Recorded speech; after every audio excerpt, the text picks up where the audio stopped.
I'd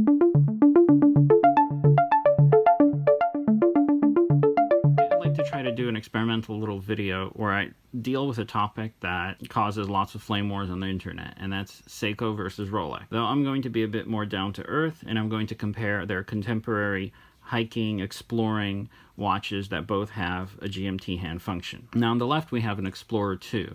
That was the first model that had a truly independent GMT hand, and that you can adjust the hour hand independently of the GMT hand. Prior to that, for the most part, that didn't exist, and the hands were what you call slaved, and if you moved one, you'd have to move the other. That's the Explorer II's main claim to fame. In the case of the Landmaster, Seiko took the same exact concept. This is also an independently adjustable GMT hand, except this is a kinetic quartz. They're both from the 90s, and at their very core, they do the same thing. The way they go about everything else, though, is different. This is a 20mm lug, and this is a stainless steel case. This is also a 20mm lug, but this is a much larger, chunkier titanium case. One thing you really want to do is look at the side profile, because the difference couldn't be greater. On the left, we have bezel and a sapphire crystal top hat, whereas with the Landmaster, you have this massive, chunky titanium compass bezel. The main issue I have with the Rolex is that the sapphire case is unprotected. And since it's unprotected and it's a watch meant for exploring, there's a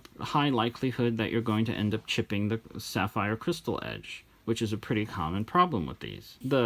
The paint in the number engravings also fades, but that is easy enough to fix by yourself with model paint. But the crystal is more of a serious issue, and I think it's probably the greatest weakness for this watch, from my perspective. It's so much thinner than this, but you have the added height, the unnecessary added height of the crystal, and I really think they could have done without it, and it would have really helped improve it, or at least have a little piece of metal that protects the edge of the bezel. But aside from that, though, the movement in this is extremely durable.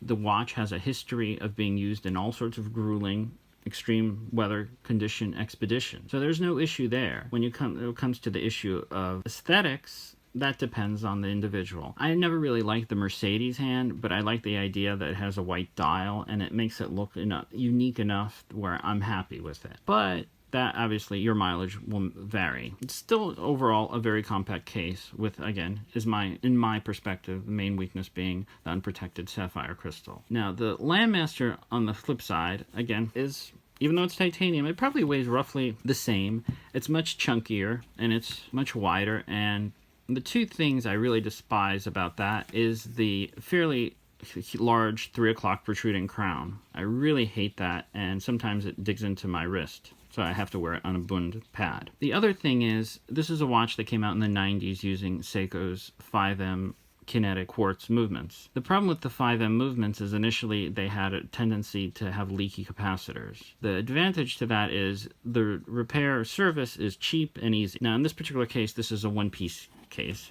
no pun intended. So to service it, you'd have to remove the bezel, remove the crystal, and then you pop out the dial and the movement. It's not something I'd feel comfortable doing, so I'd have to send this in to Seiko or a third party. But the repair itself is pretty cheap. And again, if this was a regular case back like here, I could just service it myself. But once you service it, though, for the most part, the modern kinetic equivalents are pretty reliable, so long as you wear them every once in a while. And the other alternative is you can just charge them with a kinetic charger, induction charger. And when you look at it, though, these are two watches from two companies that have been around for a long period of time. They're one of the few companies that have uninterrupted family ownership. So clearly they're doing something right. And I think many people make a big mistake when they look down at Seiko compared to Rolex. Whereas I feel the reality is that both of these companies have a lot more in common than people think. And here's an example where you have the same concept, a watch meant for exploring that has a GMT hand, even though both are created completely differently, different materials, different aesthetic, but both accomplish the same thing. These you could own these two watches and you could wear them interchangeably, and you can have two completely different watches even though they have the same core concept. And that really says a lot, because this watch at current market value is a quarter of the price of this. Now, there are special editions of this that are mixtures of ceramic and titanium, that those can go up to maybe 2,000 US, and that could touch probably I think the bottom level of the pricing for the Explorer II Polar. But for the most part, this is much cheap. But the reality is the quality is really there. And I'm sure if you have a lot more experience of engineering and you pull out a microscope, you can compare the build quality of this and perhaps find differences.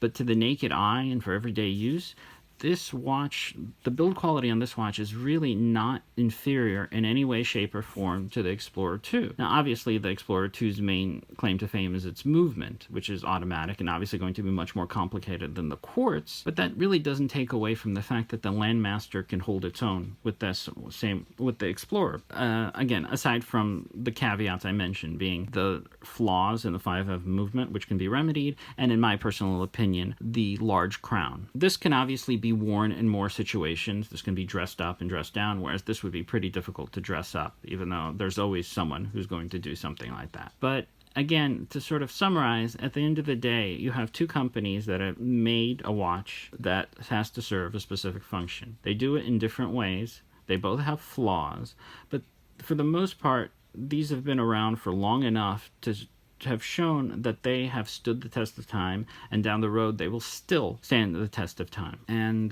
that's really about it for this video. And as usual, thanks for watching.